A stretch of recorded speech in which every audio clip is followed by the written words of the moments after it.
दोस्तों आप पानी देखेंगे कितना ज़्यादा साफ कंच पानी है ये। That is why it is called ocean. दोस्तों अगर आपके बहुत सारे रिश्तेदार आपको महल बताते हैं तो उनको ये वीडियो ज़रूर शेयर कीजिएगा, ताकि उनको थोड़ी सी अकल आए और वो भी दीन के लिए काम करने लगे। और जिस तरह से आज जितने भी लोग सलमान खान बन रहे हैं, बाबा सिद्दीकी बन रहे हैं या कोई पॉलिटिशियन बन रहे हैं, उनके हाल क्या हो रहे हैं। इसीलिए कौम बनाएंगे तो ये हाल नहीं होंगे। जिनके पास खोने को कुछ नहीं, उनकी अगर मदद की जाए, उन्हें मजबूत बनाया जाए ना, तो ये हाल मुसलमानों के कभी नहीं होंगे। अभी भी दोगलापन नहीं छोड़ा तो आने वाला वक्त और ज़्यादा ख़राब होने वाला है। रेत की एक और खूबी के बाकी जो दूसरी रेत है वो काफ़ी ज़्यादा बारीक होती है। ये रेत आप देखेंगे तो ये बहुत ज़्यादा मोटी रेत है और ये आपके हाथ या किसी चीज़ पर लगती भी नहीं है। तो बहुत ज़्यादा लंबी लाइन है, इसका तो भूल जाइए कि क्या बना भी पाऊँगा मैं, क्योंकि इट्स वेरी लंबी line. So it's not possible to go. Let's see 1.5 hour क्या होता है। अस्सलाम वालेकुम व्यूवर्स, मैं आ गया हूँ कन्याकुमारी और ये लास्ट स्टेशन है कन्याकुमारी। इसके आगे ट्रेन नहीं जाती है और बहुत ही सुंदर प्लेस है। यहाँ से में जो इंडियन ओशन पड़ता है आगे, फिर लैंड ख़त्म हो जाता है, डायरेक्टली अंटार्कटिका आता है। यहाँ से कुछ ही 1 किलोमीटर की दूरी के ऊपर आपको यहाँ इंडियन ओशन मिलता है। पूरा ब्लू कलर का पानी होता है दोस्तों उसका। अभी तक मैं जहाँ भी गया हूँ सबसे ज़्यादा क्लीन वाटर यहीं पर था। टूरिस्ट अट्रैक्शन एरिया है दोस्तों, सभी लोग यहाँ पर आकर सेल्फी ले रहे हैं कि हम लोग कन्याकुमारी पहुँच चुके हैं। तो दोस्तों अभी कन्याकुमारी बीच की तरफ मैं जा रहा हूँ और यहाँ पर एक कैथलिक चर्च है। की तरफ जो देख रहे हैं आप, ये फेमस कैथलिक चर्च है कन्याकुमारी का। और जहाँ भी कैथलिक चर्चेज होते हैं वहाँ स्कूल ज़रूर होता है और स्पेशली वहाँ पर इंडिया के ज़्यादातर लोग जो है पढ़ाना बहुत पसंद करते हैं और शान की बात समझते हैं। तो ये है कन्याकुमारी का कैथलिक चर्च और यहाँ पर स्कूल भी है कैथलिक। और जैसे कि मैं हमेशा से आपको बोलता हूँ दोस्तों कि कैथलिक्स या जिस भी ऑर्गेनाइजेशन में नेपोटिज्म नहीं होता है वो बहुत ज़्यादा ग्रो करती हैं और उसके इंस्टीट्यूशन बहुत ही बड़े और भव्य और विशाल होते हैं। क्यों? क्योंकि उसका जो पैसा सारा लगता है वो ऑर्गेनाइजेशन में ही रहता है, वो किसी अपने बेटे बहू दामाद का करियर बनाने के लिए नहीं रहता है। तो ये उसी में से एक इंस्टीट्यूशन है कैथलिक। जहाँ भी जाएंगे, कन्याकुमारी में हूँ, यहाँ टेंपल के लिए कन्याकुमारी फेमस है, लेकिन टेंपल से कई गुना भव्य और विशाल ये चर्च है। और उसकी वजह यही है कि कहीं ना कहीं सबसे बड़ी ये नेपोटिस्ट ऑर्गेनाइजेशन नहीं है रोमन कैथलिक, और 2000 साल से ज़िंदा है और पूरी दुनिया में इनके हॉस्पिटल स्कूल्स होते हैं। और स्पेशली मुस्लिम्स तो बड़ी शान की बात कहते हैं कि हमारे बच्चे कॉन्वेंट में पढ़ते हैं। तो बहुत सारे मुस्लिम्स आपको इस तरह से जो उनके पुअर रिलेटिव्स होंगे उनको बड़ी शान से वो टॉन्ट करते हुए कहेंगे कि वो फ़ला कॉन्वेंट के अंदर जाता है, जबकि इन लोगों ने अपनी ज़िंदगी खपा दी, अपनी ज़िंदगी लगा दी इनकी कौम और इनके इंस्टीट्यूशन को और इनके रिलीजन को महान दिखाने के लिए। और हमारे यहाँ पर यह है कि यहाँ पर पढ़ाकर अपने आप को महान बताया जाता है। बिल्कुल पीछे बीच है और फिर मेन जो कन्याकुमारी जहाँ फेमस है उस टेंपल में आपको लेकर जाऊँगा। दोस्तों ये है कन्याकुमारी का कैथलिक चर्च और ये अंदर की तरफ मेन रास्ता है जाने का। और ये देख सकते हैं आप, ये जो चर्च है इसके अंदर प्रेयर कर रहे हैं बहुत सारे लोग। सो दैट इज़, अब ये जितना भी पैसा लगता है वो वही लोगों का लगता है जो इस ऑर्गेनाइजेशन से जुड़े होते हैं और अपनी अर्निंग इस तरह की भव्य और विशाल इमारत बनाने में वो लोग लगा देते हैं। हमारे यहाँ पर मुस्लिमों में ऐसा क्यों नहीं होता? क्योंकि सब अपना घर या बंगला या महल बनाने में लगे रहते हैं, और ताकि वो अपने किसी रिलेटिव फ्रेंड या किसी भी आसपास वाले पड़ोसी को दिखा सकें कि कितना बड़ा हमने एक महल बनाया है। तो यहाँ महल बना है, लेकिन इन्होंने इनके मज़हब पे विश्वास है, उसके ऊपर ये लोग खर्च करते हैं। आप भी सच्चे खुदा, सच्चे रिलीजन इस्लाम को अगर प्रचार करना है तो उसके लिए आपको अपना जो 90% से ज़्यादा टाइम और पैसा लगाना होगा, तब जाके आप सच्चे दीन, सच्चे मज़हब इस्लाम को फैला पाएंगे। तो देखिए चर्च में मैं खड़ा हूँ, लेकिन यहाँ पर कितना ज़्यादा इसे भव्य बनाया गया। तो सारा का सारा जो ये लोग पैसा अपना सिर्फ़ और सिर्फ इनके मंदिरों को, टेम्पल्स को, चर्च को बड़ा बनाने में, भव्य बनाने में और प्रचार करने में ही इस्तेमाल करते हैं। मुसलमान भी अगर ये काम करें तो बहुत ज़्यादा आगे जा सकते हैं और इसी वजह से क्रिश्चियनिटी बहुत जल्दी इस्लाम के बाद फैला। लेकिन इस्लाम में जब इस तरह के लोग थे जो सच्चे दिल से पूरे इस्लाम के लिए अपनी ज़िंदगी लगा देते थे तो इस्लाम फैल रहा था। आज आप देख सकते हैं कि क्रिश्चियनिटी क्यों फैल रही है, क्योंकि ये लोग अपनी ज़िंदगी, अपना पैसा, अपना वक्त सब कुछ लगा देते हैं, कुर्बान कर देते हैं। अब मुसलमान अगर ये काम करने लग जाए दोबारा से तो जो खोया हुआ वक्त वापस आ जाएगा, क्योंकि मज़हब को फैलाने के लिए, प्रचार करने के लिए सच्चा मज़हब होना चाहिए और इस्लाम सच्चा मज़हब है। वो सच्चे मज़हब की पहचान होती है कि सेवा करना, दया करना, सद्भावना हो, बराबरी हो, एकता हो, लोगों के अधिकार के लिए खड़े होना, यही एक धर्म का प्रतीक होता है जो इस्लाम ने सबको सिखाया था और आज क्रिश्चियन सीखकर पूरी दुनिया के अंदर वो उसका प्रचार करे। लेकिन बस तौहीद ही नहीं है, एक झूठा विश्वास होने के बावजूद ये लोग देखो कितने बड़े लेवल पर काम कर रहे हैं। तो आइए अब मैं आपको कन्याकुमारी बीच की तरफ ले जाता हूँ। बाहर की तरफ से मैं आपको दिखा रहा हूँ चर्च का हिस्सा। ये भी हम इंटर कर सकते हैं चर्च में, और इस तरह से ये चर्च के अंदर आने और जाने का है। अभी फ़िलहाल महिलाओं की प्रेयर हो रही है, कोई पुरुष यहाँ नहीं दिख रहा है। तो ये कैथलिक चर्च के बाहर का हिस्सा है और यहाँ से आप देख सकते हैं वैसे क्रिश्चियंस के अंदर प्रोटेस्टेंट भी होते हैं और ऑर्थोडॉक्स भी होते हैं, लेकिन सबसे ज़्यादा जो सक्सेसफुल होते हैं वो कैथलिक्स ही होते हैं, क्योंकि ऑर्थोडॉक्स के अंदर भी नेपोटिज्म होता है, परिवारवाद होता है, ख़ानदानवाद होता है, और इसके अलावा ऑर्थोडॉक्स में भी। लेकिन कैथलिक्स में सिर्फ़ और सिर्फ सारा का सारा जो सरप्लस होता है, अतिरिक्त होता है, जितना भी कमाया हुआ होता है, वो सिर्फ़ और सिर्फ सेवा भाव में और प्रचार के अंदर, यानी कि क्रिश्चियनिटी की तबलीग के अंदर इस्तेमाल किया जाता है।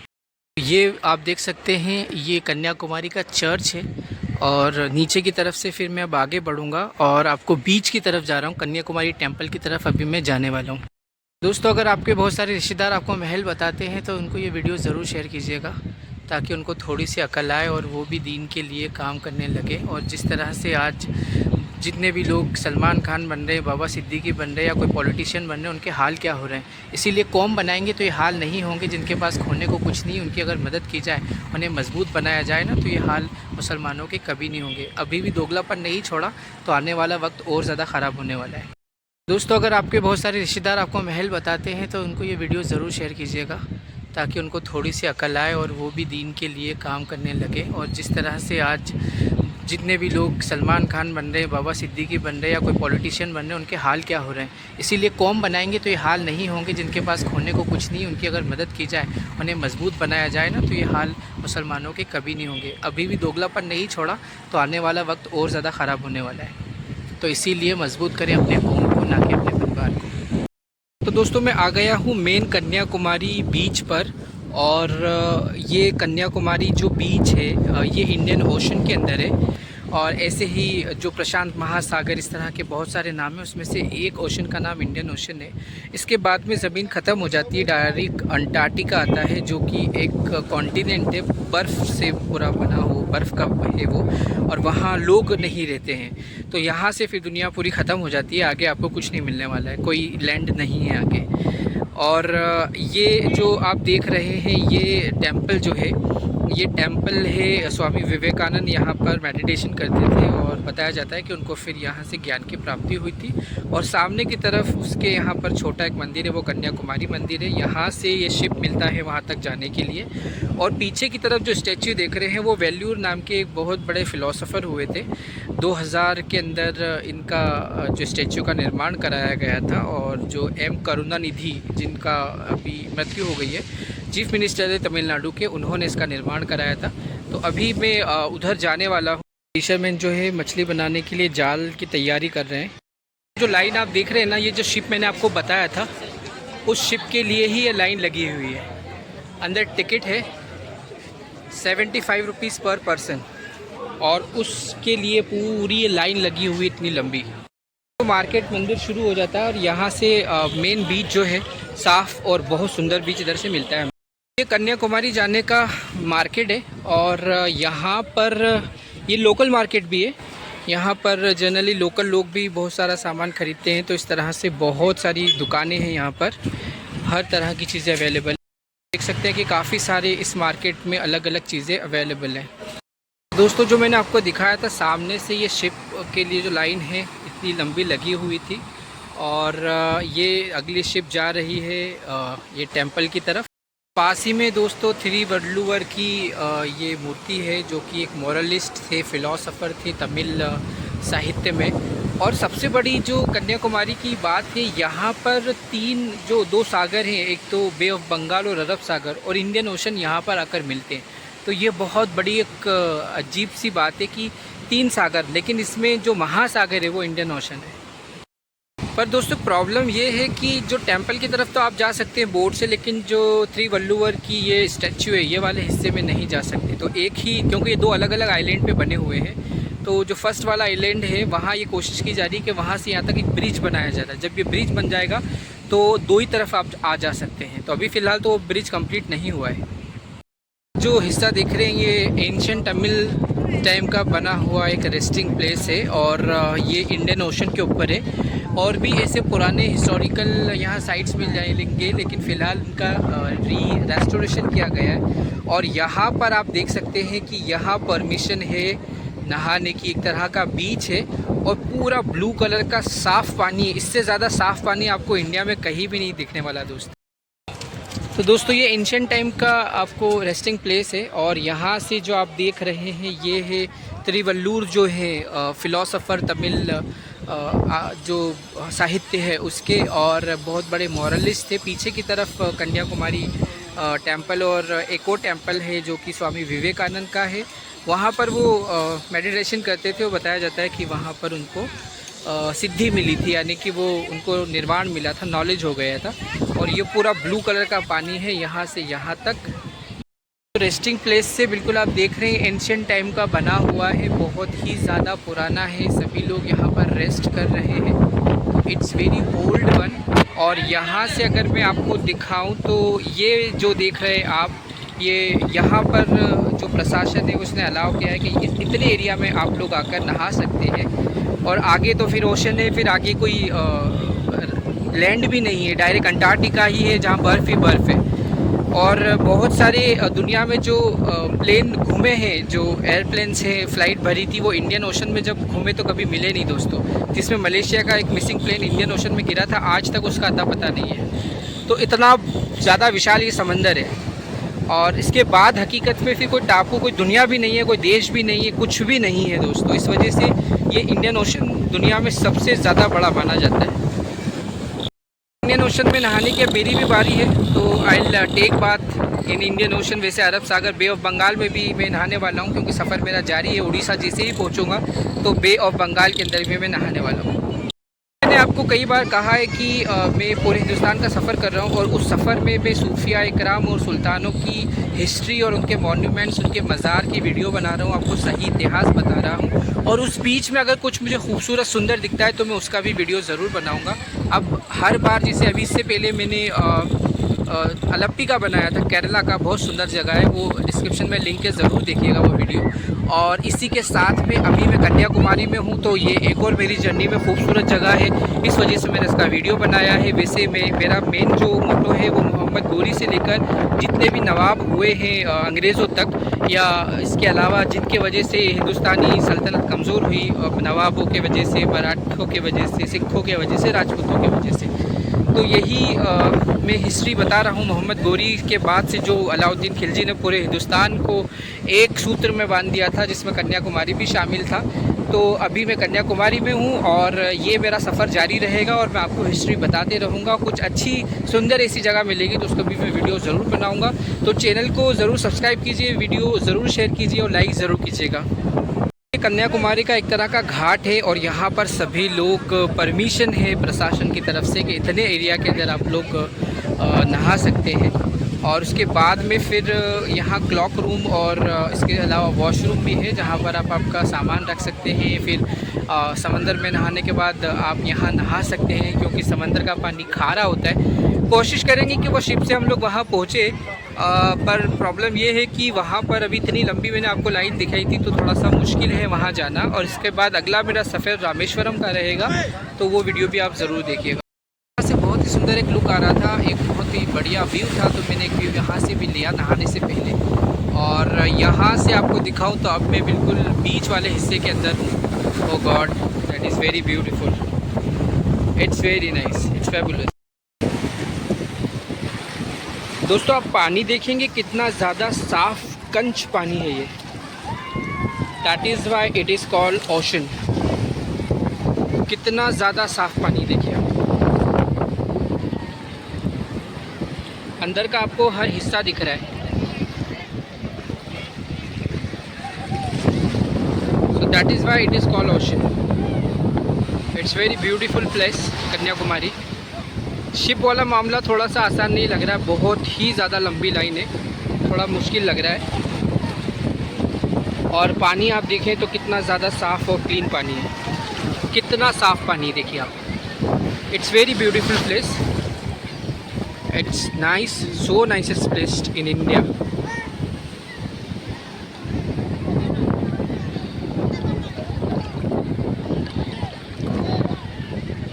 मैंने कोशिश की कि आपको थोड़ा सा लहर भी दिखाऊं कि किस तरह से यहाँ पर लहरें आती हैं। अगर यहाँ से देखें आप तो दैट इज़ नीचे बैठकर तो इस तरह की लहरें हैं यहाँ पर ये। It's very beautiful place.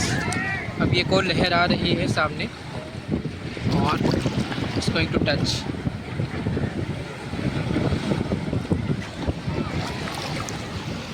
It's very nice. दोस्तों अगर जुहू में मुंबई के बीच पर आप रेत देखेंगे तो वो बहुत ही ज़्यादा गंदी है, और यहाँ की रेत आप देखें तो कितनी ज़्यादा साफ़ है ये देखिए। बल्कि उस रेत को आप हाथ भी लगाना पसंद नहीं करेंगे। तो कहा जाता है कि 7 समंदर, वैसे हकीकत में जो समंदर है वो 7 नहीं, 5 है, 7 कॉन्टिनेंट्स हैं, जिसके अंदर एशिया, अफ्रीका, यूरोप इस तरह के कॉन्टिनेंट्स आते हैं। और समंदर 5 है जिसमें से एक इंडियन ओशन है, पैसिफिक ओशन है। तो दोस्तों वैसे ओशन है 5, Pacific ocean, Arctic ocean, southern ocean, Atlantic ocean और ये है इंडियन ओशन। तो 5 समंदरों में से एक जो सागर है वो महासागरों में से एक इंडियन ओशन है, इंडिया के नाम पर है। और जहाँ मैं भी खड़ा हूँ कन्याकुमारी में, ये वही जगह है जिसे हम इंडियन ओशन के नाम से जानते हैं। और वैसे जो अगर बात की जाए 7 जो समंदर वाली बात की जाती है तो 7 कॉन्टिनेंट है जिसमें Asia, Europe, Africa, south America, north America, Antarctica और ओशनिया जिसमें ऑस्ट्रेलिया आता है। तो ये 7 कॉन्टिनेंट्स हैं और बाकी जो है ओशन है जिन्हें 5 ओशन कहा जाता है, इसमें से इंडियन ओशन एक है दोस्तों। So it's very beautiful place और आज मुझे इंडियन ओशन भी आने का मौका मिला। So I am very blessed, I am feeling so good and आपको भी ये जगह अच्छी लग रही होगी। अब बात है कि आसमान ब्लू क्यों होता है। हकीकत में आसमान काला ही है। जो सूरज की रोशनी है, आपको जो ब्लू पानी दिख रहा है जिसका कलर का ब्लू जैसा है, इसका मैं नाम नहीं ले पा रहा हूँ कि कौन सा कलर है ये। तो जब जब सूरज की रोशनी ऊपर पड़ती है तो आसमान ब्लू हो जाता है दोस्तों। तो हकीकत में आसमान ब्लू नहीं है, आसमान में कोई कलर नहीं है। वो कलर जो उस पर रिफ्लेक्शन होता है उसके हिसाब से वो चमकता है। तो ये आसमान आपको ब्लू समंदर की वजह से लग रहा है। तो दोस्तों लगभग 1 से 1.5 घंटा नहाने के बाद I am ready to go. रेत की एक और खूबी कि बाकी जो दूसरी रेत है वो काफ़ी ज़्यादा बारीक होती है। ये रेत आप देखेंगे तो ये बहुत ज़्यादा मोटी रेत है और ये आपके हाथ या किसी चीज़ पर लगती भी नहीं है। It's time to live. और ये दोबारा से वही historical resting place, blue sky, Indian Ocean और ये सुंदर सा यहाँ महासागर। और अब इट्स टाइम टू लीव। एक बार कोशिश करूँगा, बोट अगर भीड़ नहीं होगी तो एक वीडियो में वहाँ का भी बनाऊँगा ऊपर का, और I will show you that place. ये टूरिस्ट डेस्टिनेशन प्लेस है तो यहाँ पर आपको हर तरह के जो कैप्स वगैरह, जितने भी बच्चों के टॉयज़ होते हैं, यहाँ के मसाले हैं, सभी चीज़ यहाँ पर अवेलेबल होती है। क्योंकि लोकल लोग भी यहाँ पर एक तरह से शॉपिंग के लिए आते हैं, तो यहाँ पर हर तरह की हर वैरायटी की चीज़ें यहाँ पर अवेलेबल होती हैं दोस्तों। So friends, this is Kanyakumari station, I am leaving. और बहुत अच्छा लगा कन्याकुमारी में, आपको भी ब्लॉग पसंद आया होगा। सो बाय बाय टू कन्याकुमारी। तो दोस्तों ये ब्लॉग था कन्याकुमारी का। आई होप कि आपको अच्छा लगा होगा। और अभी इसके बाद मैं मदुराई सल्तनत का व्लॉग बनाने वाला हूँ। मदुराई के बाद मैं रामेश्वरम पहुँचूँगा और फिर वहाँ का व्लॉग बनाऊँगा। As I tell you in my all videos that I am travelling all over India just to tell you the real history of India, So I every time I ask you to like the video, share the video and subscribe the channel, as I tell you that I'm making videos of all Sufia and Sultan and telling the connection between them. So again I just request you, please share the video, like the video and subscribe the channel, and thank you for your kind support. So have a nice day.